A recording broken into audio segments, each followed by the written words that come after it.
Just finished up our interview with Chris Jones. Very glad he came on. Very knowledgeable guy. I will say, though, Chad, when he was defending the hospitals a little bit and like my Tylenol example, I'm sorry. There's no justification for that. And here's the thing about this. This problem is becoming so bad. I mean, the analogy I want to use is like the Romanovs. And eventually the Bolsheviks are going to come burn their palace down if they're not careful. And I understand that sounds incendiary, but you got to remember there was a health insurance executive who was gunned down in the streets, and then you had musicians writing songs about it, like maybe it wasn't such a bad thing. Now, I don't support violence. Violence is not the solution to any of this stuff, but this is becoming an extreme situation. I mean, this is sad. I mean, Americans, it is suppressing our prosperity. You get a 5% raise, but then your health insurance premium goes up 6%, which you have to pay for it. You're poor after that. Yeah, and you're talking about the individual. I'm looking at I think so much about health insurance rates right now as an employer trying to balance the budgets internally. But again, every teacher in North Dakota who saw a 2.5% increase of funding from the state of North Dakota, they didn't see a 2.5% increase in their salary because so much of that was eaten up by health insurance. Yeah. School districts aren't able to focus the new funds on students and student outcomes because all this money is being eaten up by health insurance. It's not any different. It's not any different in the private sector. If you're exactly right. Yep. A grocery store, you own a plumbing business or something, you're in the same boat. How do you invest money back in your business if you're spending all the new money on health insurance, and you need to provide health insurance to recruit employees in a very tough environment to recruit employees? Nobody's going to come work for you full time without health insurance. Right. And so this is a really big deal, and it's really complicated. And Chris nearly made my head explode a couple times with all the numbers he was rattling off. I mean, the guy gets this stuff so well, but at the end of the day, people just want to pay less, and they want good services. They want to continue to get good health insurance or good health care and pay less for it because they can't afford it. And if we're going to price a bunch of people out of the market, it is going to be bad for providers. It's going to be bad for insurance companies. It's going to be bad for consumers. Yeah. So I don't know, but I mean, there are so many reasons for consumers to be mad. Rising. I mean, next time you're in the hospital, read your itemized bill and see how you feel after that for what they charged you for some of those things, because they get you coming and going, and the prices are outrageous. It took everything in my power to not comment about Tylenol and autism when you brought up the cost of Tylenol to a guy who's been. I don't even want to go there. That's the other thing. While we should be focusing on the unholy math of our current situation, instead we have a bozo in multiple bozos working in the Trump administration, including the bozo in chief, who are ranting about wild conspiracy theories about Tylenol causing autism, which is stupid and not helpful. I mean, that if you're a working class American, if you're a farmer or something, and you're dealing with the cost of healthcare and accessing healthcare and making sure that the hospital that's near you stays open, so you don't have to drive 200 miles to see a doctor, all of those problems. RFK Jr. talking about Tylenol and autism is not helping you. Right. It's not helping you. I'm about to show you the pro I've become in media by doing an incredible transition of, somebody who's not a bozo just got a job in the Trump administration. Kirsten Baesler is finally confirmed for her job in the Department of Education. I will say again, I'm glad Kirsten got confirmed. For the absolute life of me, I can't figure out why Kirsten wants to go. I did write a headline, and as we're talking, it hasn't been published yet, but my headline was, I still don't know why she wants the job. She's running, and here are the points. She's running. I mean, first of all, it's the position of the Trump administration that the Department of Education shouldn't exist. Gone. So she's running for a job in the department that her boss wants to shut down. She's not well liked by the MAGA movement. In fact, so much so that arguably of our federal delegation, the person who's closest to Donald Trump is Kevin Kramer.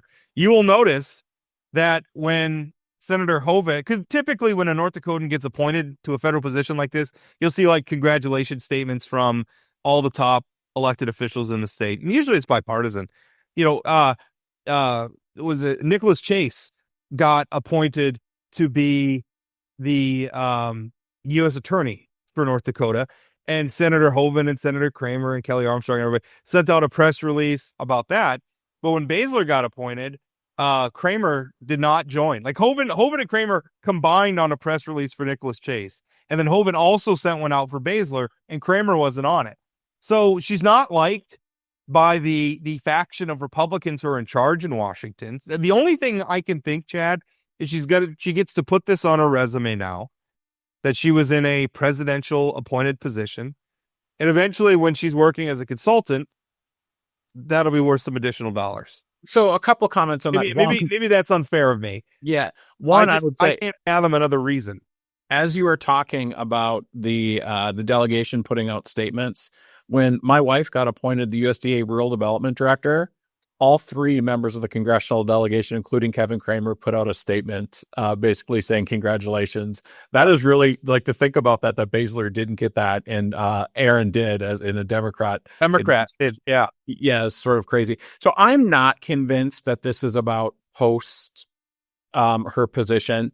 I do think, like, I've talked to her and taking her at her word that, she worked at a district level, then she worked at the state level, and now it's about work, affecting more kids.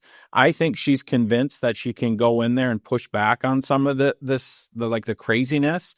I'm not convinced she can, but more power to her if she's going to try. The other thing that's crazy here is, she doesn't get to start her job until the shutdown is over. So now she's been confirmed for this job in Washington. She still has the superintendent job. Kelly, the governor, can't appoint somebody new.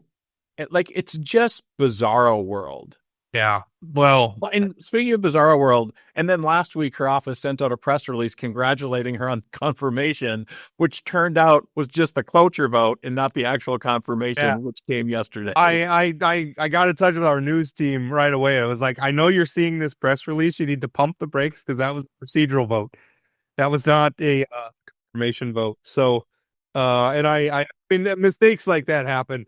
Dale Wetzel, her press guy, he's a wonderful, wonderful guy. He is a wonderful guy. But, there, but for the grace of God go I, right? I mean, I was just thinking the whole time, you've been waiting 8 months for this to happen.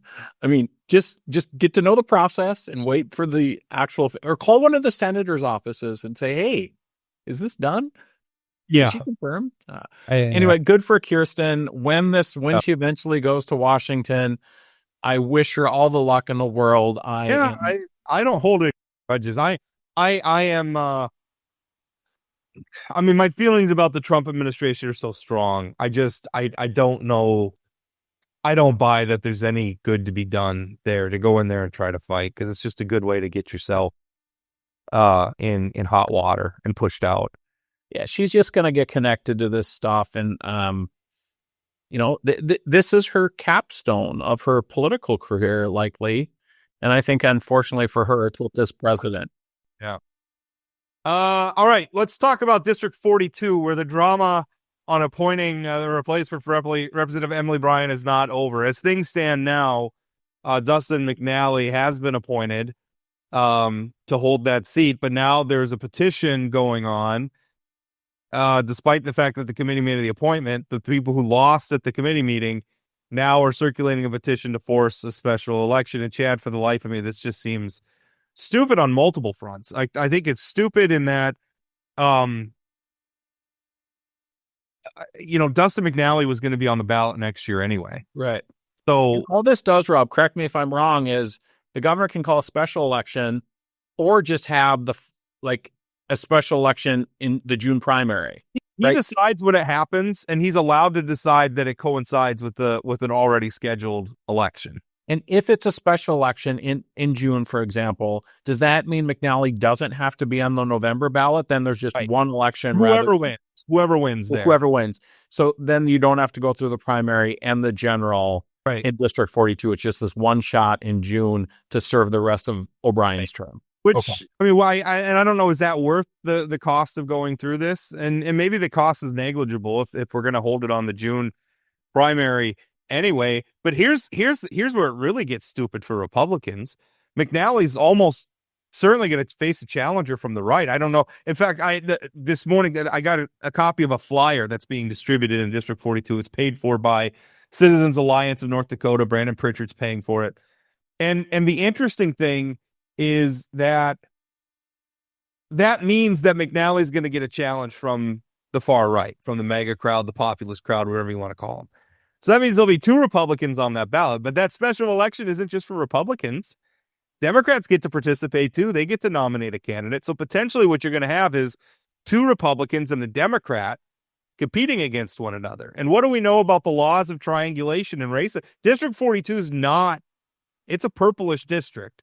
So it's not, I mean, we're not talking about a McKenzie County district here in western North Dakota. This is an eastern North Dakota purplish district where you're going to have 2 Republicans splitting the vote and a Democrat likely benefiting from it. So Brandon Pritchard is really kind of almost potentially doing Democrats a real favor here and giving them a real opportunity to pick up a legislative seat in Grand Forks. But Rob, you could also have a situation. I assume it's the same nomination process as the regular. I mean, like you could have a dozen people collecting signatures to be on the ballot. I mean, you could end up having 10 people running for this office, correct? Good. Yeah. I mean, good. Yeah. I mean, if it ends up being just 3 candidates, Dems better make sure they just have 1 candidate. That's the first thing I would say, because sometimes you end up having then a left person get in because don't split your vote. And run a normal person, right? Don't run somebody who's way off to the left or whatever, because what's interesting about this whole process, when they were going through their appointment process, I'd heard people were talking about if Brandon got the appointment that they were going to collect signatures to do a special election, because the moderate Republicans and the Dems, and now I just don't see this working for Citizens. What are they called? Citizens Alliance in North Dakota. I just don't see I think it's going to be another L for them. And either McNally wins or a Democrat wins, but I don't see there being enough up there to be 2 candidates. Well, I'm wondering, I mean, has Brandon Pritchard put up a W yet? Other than he won 1 election to serve in the legislature for a term. And not even did he even serve a full term? I think it's 2 years. Yeah. So he won 1 election to serve half a term and then lost. He backed a slate of candidates last cycle who almost all lost. In fact, I think the only ones who won were incumbents. And now he's giving Democrats a real opening in District 42 to possibly pick up a seat. Now, obviously, that's not going to change the way the state of North Dakota is governed. They'd have to pick up a heck of a lot more seats. But it is, I mean, what are you doing? Yeah. What are you trying to accomplish? I don't even if I agreed with him and agreed with his potential outcomes, the outcomes that he wants, this is not the way to do it. Right. But I don't think a W matters to him as much as slapping an L on the traditional Republican. So if he ends up having a Dem win, I think he's fine with that. He wants to hurt the normal Republicans, and he wants people like you and I to be talking about him on the podcast. He's a troll. Yeah. I mean, he's a troll in that way. And it's about chaos. Last thing we want to talk about before we break is Governor Armstrong. Now, as we're talking about this, you're going to be listening to this on Friday. On Wednesday, for us, it's going to be later in the day, holding a press conference to announce a program for furloughed federal employees, basically. And I think that this is an excellent idea. I'd heard rumblings about it last week, and I'm so proud of it. Like this is one of those situations where it's like North Dakota's going to take care of its own. Our federal government is dysfunctional, and in a lot of ways an embarrassment, a disgrace. They can't budget. They can't keep the doors open. It's ridiculous. But North Dakota's government's not like that. North Dakota still has competent people who value public service in charge, and we're going to take care of our own. And so the broad strokes, and again, he hasn't announced details, but he's doing it with other members of the North Dakota Industrial Commission. People from the banking industry are going to be there per his press release. People from communities impacted by the military, I say impacted, but people with a big military presence are going to be there. And so based on that, I mean, I think what we're going to see is a Bank of North Dakota loan program, probably facilitated through private banks operating in North Dakota, where people can get a bridge loan basically while they're not getting a paycheck from their government jobs, can get a bridge loan to get them through the shutdown. And Chad, I just think that's great. Yeah, so people understand sort of how these shutdowns work, and we don't talk about the people affected by this as much as we should, because there are public employees, federal employees who do really incredible work. And I kudos to Governor Armstrong in this sort of hot political environment where in Washington they're talking about should we pay the furloughed workers or not when we come back. Trump saying we shouldn't, other people saying we should. But the way this generally works is if there's a shutdown, employees don't get paid while they're shut down, but then they receive back pay when the government opens back up. So eventually they get paid for that time. But during those, I think we're on day 8 or 9 or something like that. During that week, 2 weeks, 3 weeks, 4 weeks, 5 weeks, they're not getting any money at all. So this program, the way it's sort of you described it there, is it's a bridge loan that these people will pay back as soon as they get the money back from Washington. So again, it's not costing us any money as taxpayers in North Dakota, and it's really giving a hand up to folks who have nothing to do with this political pissing match happening in Washington. The one risk is, I mean, Trump is doing. First of all, he's saying he doesn't want to give them back pay, so that could impact the ability of some of these folks to pay the money back. He's also saying that he may just want to eliminate a lot of these. I mean, he's talked about eliminating a lot of jobs, furloughed workers, like maybe they just won't ever come back to work. At which point, that would obviously potentially impact the people who get this money and their ability to pay back. So that is a risk factor. And I think North Dakota should just forgive those loans. We're not talking about a huge sum of money here. Right. No, we're not. Is there about 7,000? I think that's the number I heard. Yeah. So that seems high to me, but I don't know. I think it's something like that. Like if you include the military. Oh, sure. I think it's something like that. But I think that needs to be addressed. Like, how are we going to handle that? If we need to talk about that, and maybe you will. I mean, again, we're talking about this before they officially announce, but that is, one of the things where that could cost some money. But otherwise, if it's just a bridge loan, the cost is almost zero. I mean, we have the people in place. I mean, even administrative costs. We have the Bank of North Dakota. They can administer this. We're not going to have to hire new people to run this short-term, hopefully short-term program. And we have reserves in the Bank of North Dakota we can use. The most it's probably going to cost us, setting aside, if we run into a situation where maybe some people don't get their back pay or something, the most it's going to cost us is some opportunity costs. Like that money's not going to earn interest or whatever while it's loaned out. Which again, small potatoes in the grand scheme of I just like that we're thinking about these people who, not every, a lot of people are living paycheck to paycheck. And if you're missing a paycheck or two, it means you're potentially missing mortgages. It means you're potentially missing a rent payment, food, all those different things. And again, a bunch of people who well, I mean, it's not just that you miss a mortgage payment. Then there's penalties. Right. Like you miss a car payment, there's penalties, right? Maybe you've already got things going on in your life, a medical emergency or another hardship or something, and now all of a sudden you get hit by it. I mean, how many of us could somebody comes in and said, you're just not going to get a paycheck for some unpredictable amount of time. Right. And I mean, not only am I glad he's doing it in this moment, clearly, I mean, this is something, let's lay some tracks on this. Right. Make this something that we do. I mean, the way we're going at the federal level, I have a feeling we're going to see more shutdowns in the future, perhaps more. Let's talk about these people, right? I mean, you're talking about people who work at USDA, FSA offices around the state who are helping farmers navigate federal programs. You're talking about, EPA, I know people hate the EPA, but they're real people, like our friends and neighbors who, again, have nothing to do with the political fight that's going on, that are just trying to be good public servants. And they shouldn't be hurt because whatever's happening in Washington between the two political parties. I think that you have to separate the people from policy too. I mean, at the end of the day, these are people and they're serving the public.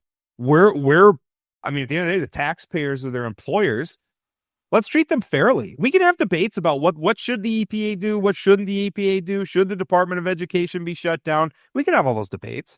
Those are perfectly acceptable debates to have, and we shouldn't be running any agency of the government as an employment program to just employ people to do things, right? I mean, everything our government does should have a purpose, and we have to employ people to that purpose, and we can have a debate about all those purposes. But in the here and now, these people are owed paychecks by the taxpayers, and they should be treated fairly. And that's another thing I like. On top of it just being the right thing to do, I think it humanizes an aspect of this, like how dumb these shutdowns are and how damaging they are to our nation. And by just saying, listen, these are human beings. These are North Dakotans. And so North Dakota is going to do something to help them out. It's a great thing. And while we're talking about this on Friday, this press conference is happening on Wednesday, which is also Governor Armstrong's birthday. What a great birthday for him to be able to set up this great program. Kudos to the governor. I do think that this is in my mind of his admittedly short term in office so far. I think this is his second best idea. Cell phone ban? I would say property tax plan, and then this, and then some other things, and then maybe the cell phone thing. There's just a great article in your employer's paper about how this is being implemented in Cass County very effectively, and people like it. Yeah, there's all sorts of anecdotes from the old people who like the idea of sticking it to the teenagers. There were kids in that story, Rob. They found the nerds. Here's the deal. I still regret the governor and I not dunking on you and you were gone when we talked about this. Huge I'm a ride or die libertarian. I think we have more to gain from teaching people how to control themselves than just banning things. But that's my 2 cents. I completely agree with you and the governor on the motivation. I see the problem. I don't think this is the solution. I don't think it's going to be I love that you're just digging in on this. I am. You're not. Well, because if I feel like I'm right about something, I'm not going to let it go. Convince me I'm wrong. And I'm honest. I'll admit when I get something wrong. You just don't want the old people telling you. I tell you what, if we get to the end of Governor Armstrong's first term and it's still going swimmingly and we see some like real hard data that this has had an impact, I'll eat my hat. I will admit that I'm wrong. So, all right. We'll put a pin in it there. Thank you so much for listening. I don't have any guest book for next week. I am, like I said earlier in the interview, I am working on somebody from the North Dakota Hospital Association. I'd very much I don't know how this sort of turned into a running conversation, but I think it's an important one, and their perspective is one we want to hear as well, even though we've been beating them up a little bit. I think there's so much blame to go around, and not everybody deserves all the blame, and they have important perspectives too. We want to get them on. So yeah, thank you again for participating. Follow us on the social media things. We're at Plain Talk ND on all the different websites, TikTok, X, YouTube, Facebook. Follow us there. Thanks for listening, and we'll talk again. That's it for today on Plain Talk, the voice of North Dakota politics. Plain Talk is a production of Forum Communications Company. Got a question, comment, or suggestion? Leave us a voicemail or send us a text message at 701-587-3141. That's 701-587-3141. If you haven't subscribed to Plain Talk yet, you can find us on YouTube or your favorite podcast platform like Spotify or Apple Podcasts. For those of you who are already hooked, give us a rating or review. And don't forget to share or tell a friend. Special thanks to my co-host Chad Oban, and from myself and everyone at Plain Talk, thanks for listening.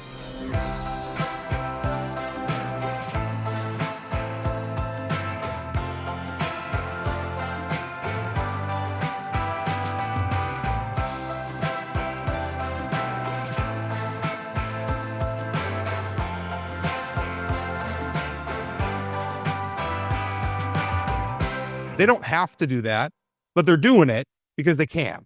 And that sucks.